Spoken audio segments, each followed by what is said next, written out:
Olá, graça e paz, tudo bem? Nossa leitura de hoje é Mateus capítulo 12, do versículo 1 ao 21, e nosso Novo Testamento em um ano. Eu quero destacar alguns versículos aqui, a partir do versículo 1 de Mateus 12. Por aquele tempo, num sábado, Jesus passou pelas searas. Estando os seus discípulos com fome, começaram a colher espigas e a comer. Os fariseus, vendo isso, estavam acompanhando Jesus, no sábado.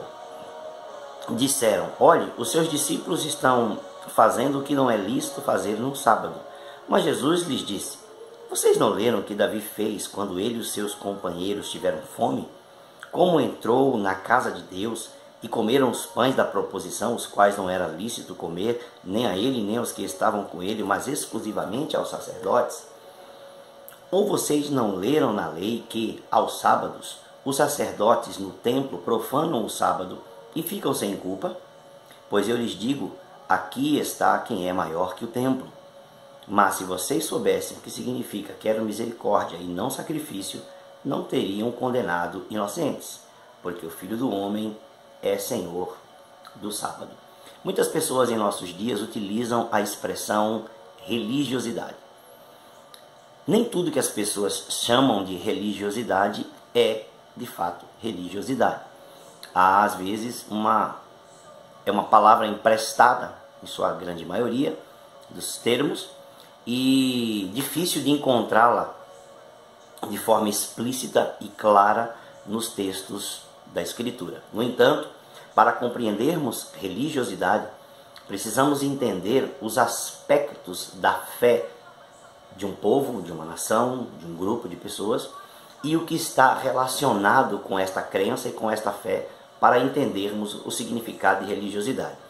Coisa mais especial para compreendermos isso é a relação de Jesus com os escribas, com os fariseus e com a religião judaica de sua época.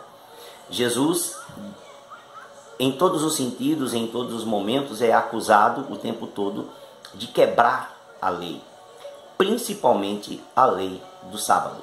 E aqui ele, para argumentar contra aqueles que o acusam e acusam aos seus discípulos, ele dá dois exemplos.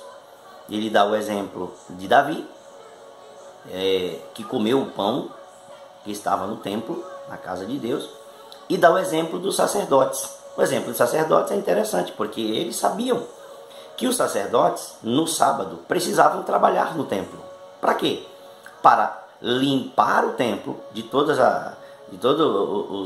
os rejeitos e as sujeiras que ficavam, sujeira é uma forma de falar, tudo que ficava, a troca das lâmpadas, do incenso, remover as cinzas, acender o fogo, para que no domingo, no primeiro dia, o trabalho continuasse sendo feito durante o dia inteiro e na semana inteira. Fazia uma limpeza geral no sábado. Então eles estavam trabalhando e faziam esforço físico, o que, entre aspas, não era permitido. Mas para fazer este tipo de serviço, que era necessário, o sacerdote não estava em pecado. Então ele estava trabalhando no sábado, que não era permitido, mas por ser um trabalho necessário, ele poderia fazer. Aqui está a força da religiosidade. Jesus está atentando e atacando exatamente isso. Você não pode ter pão no altar e uma pessoa está com fome no átrio. Ou você não pode ter pão no altar de uma igreja e a pessoa está com fome sentada nos bancos da igreja, e porque o pão está no altar, essa pessoa não poder comer do pão. Ela tem que ser alimentada. Se o pão está no altar, não é porque está no altar que ele é sacralizado a ponto de não poder matar a fome de alguém. E Jesus usa o outro exemplo, sacerdotes trabalhando. Existem serviços que precisam ser feitos.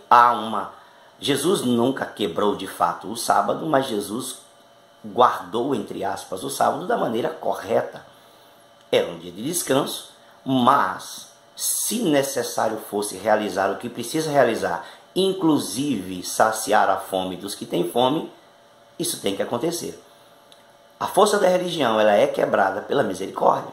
E Jesus vai dizer, se vocês entendessem o que significa misericórdia quero e não sacrifício, vocês não estariam condenando pessoas que têm fome, inocentes, que estão apenas saciando a sua fome. O poder da religiosidade, ela impõe um sacrifício e não sacia a fome. A força da religiosidade impõe regras rígidas e que não podem ser quebradas, enquanto os seguidores passam necessidades.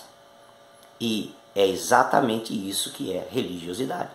A religiosidade é uma força que oprime aquele que não pode atentar contra ela. E Jesus disse, não, podem comer pão. E Jesus disse, os sacerdotes trabalham no sábado. Misericórdia e não sacrifício. A religiosidade impõe um sacrifício que os homens não conseguem cumprir. A religiosidade não mata a fome de quem tem fome. E a fé cristã e a igreja cristã foi colocada neste mundo, foi criada neste mundo por Jesus para exercer misericórdia e não viver debaixo de uma força de religiosidade que não liberta, que não sacia e que apenas oprime os discípulos e as ovelhas de Deus. Deus abençoe você.